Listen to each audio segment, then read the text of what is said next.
Alright, super quick video. This is how to remove a Phazer seat that's being annoying. The issue I'm having is these fasteners right here are frozen solid. I've been soaking them in Croil for several days and hitting them with an impact hammer thing with a sledge. Nothing. So we're going to drill them out. We're going to start with a small drill bit and just gradually work our way up. The other thing we want to do is give an opportunity for the metal to cool down in between drillings so we don't melt the vinyl of this seat.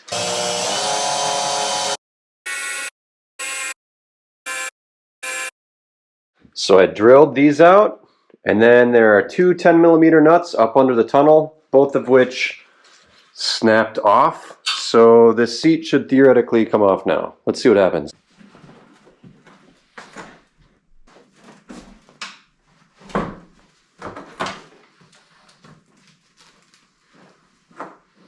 Alright, seat's off. There you go, guys.